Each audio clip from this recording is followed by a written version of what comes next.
आज के नए वीडियो में हम सीख रहे हैं पास्ट कंटिन्यूस टेंस।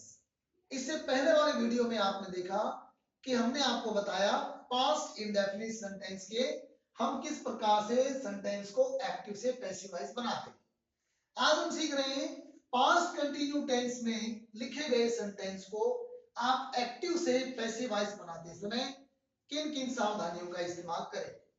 सबसे पहले हम ये देखेंगे कि जब हमारा सेंटेंस पास्ट कंटिन्यू होता है तो वो किस फॉर्म में लिखा हुआ होता है। सेंटेंस को बनाते समय हम सबसे पहले देखते हैं कि सब्जेक्ट के बाद में हेल्पिंग वर्ब वाज या वर होगी। उसके बाद आप देखेंगे आपके सेंटेंस में वर्ब की फर्स्ट फॉर्म प्लस आईएनजी और उसके बाद ऑब्जेक्ट मिलेगा। ये सेंटेंस हमारा पास्ट कंटिन्यूस सेंटेंस का एक्टिव वाइज सेंटेंस होगा। जब हम इसका पैसिवाइज बनाते हैं तो सेम फार्मूले को आप यूज करेंगे। ऑब्जेक्ट से हम सब्जेक्ट बनाएंगे और हेल्पिंग वर्ब वाज या वर का प्रयोग करते हैं। जैसा कि हमने आपको पहले बताया था कि जैसा हमारा एक्टिव वाइज होगा वही हमारा पैसिवाइज होगा। अगर एक्टिव वाइज हमारा पास्ट इंडेफिनिट का सिंपल सेंटेंस है तो पैसिवाइज भी पास्ट इंडेफिनिट की सिंपल होगी। अगर वो कंटिन्यू है तो पैसिवाइज भी कंटिन्यू में ही आपको चेंज करनी है। तो पैसिवाइज में हम कंटिन्यू बनाएंगे तो हेल्पिंग वर्ब वाज या वर का प्रयोग सब्जेक्ट के अकॉर्डिंग करेंगे। अगर सब्जेक्ट हमारा सिंगुलर है तो वाज हेल्पिंग वर्ब आएगी, सब्जेक्ट प्लूरल है तो वर हेल्पिंग वर्ब आएगी।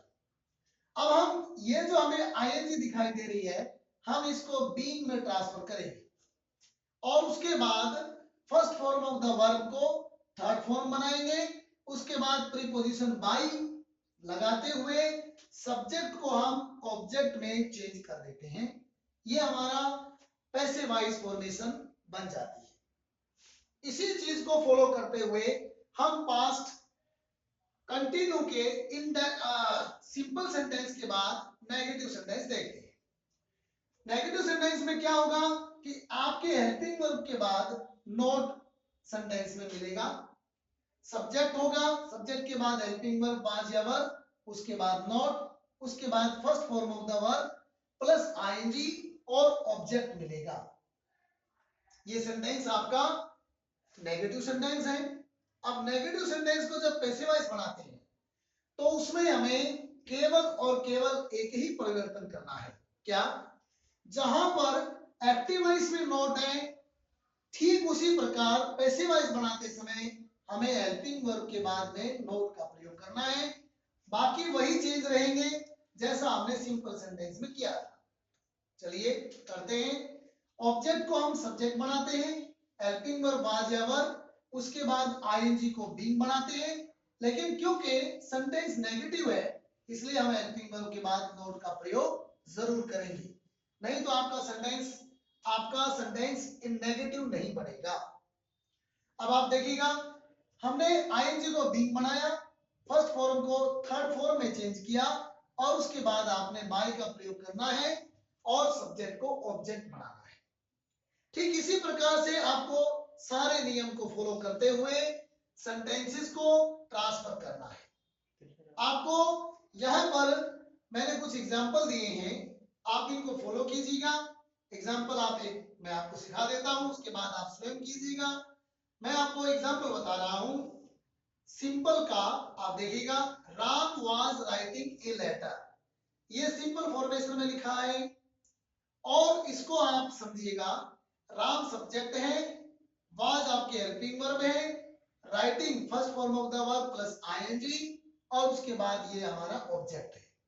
जब हम इसकी पैसिवाइज ट्रांसफर करेंगे तो ऑब्जेक्ट को हम सब्जेक्ट बनाएंगे, हेल्पिंग वर्ब वाज का प्रयोग करेंगे और आईएनजी को बीइंग में ट्रांसफर करेंगे और फर्स्ट फॉर्म को थर्ड फॉर्म में चेंज करते हुए प्रीपोजिशन बाय लगाएंगे और हमारे सब्जेक्ट को हम ऑब्जेक्ट बनाएंगे।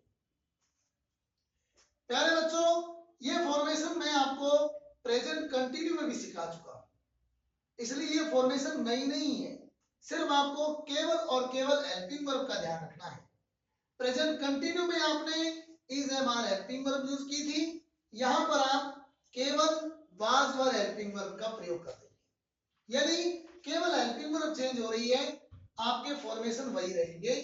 अगर फिर भी आपको कोई समझ में बात नहीं आती है तो हमारे प्रेजेंट कंटिन्यू वाले वीडियो को आप देख सकते हैं।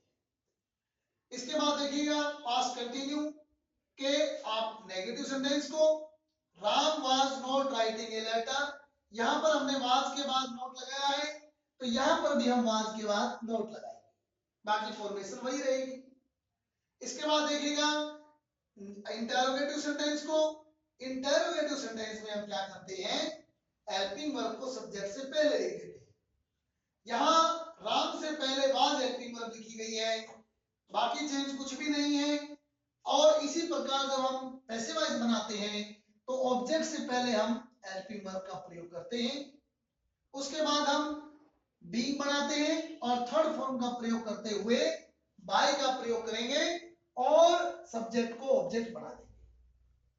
जब हम सेंटेंस नेगेटिव प्लस इंटरोगेटिव दोनों को कंबाइंड करते हैं तो वहां पर हम सब्जेक्ट से पहले वाज हेल्पिंग वर्ब निकालेंगे, उसके बाद नोट लगाएंगे और उसके बाद first form of the verb plus ING और उसके बाद ऑब्जेक्ट लगा करके सेंटेंस पूरा करेंगे। और जब हम पैसिवाइज बनाते हैं तो पैसिवाइज में भी हम इसी चीज को फॉलो करेंगे। सबसे पहले हम सेंटेंस में सब्जेक्ट से पहले हेल्पिंग वर्ब निकालेंगे, उसके बाद हम बाय नोट का प्रयोग करेंगे और आईएनजी को बीइंग बनाते हुए थर्ड फॉर्म लगाएंगे और सेंटेंस को हम पैसिवाइज में ट्रांसफर करेंगे। प्यारे बच्चों, ये सेंटेंस जो मैंने आपको यहाँ एक्सरसाइज में लिखे हैं ये आपको घर पे अपनी नोटबुक में उतार करके इनको सॉल्यूशन करना है और आपको मेरे नंबर पर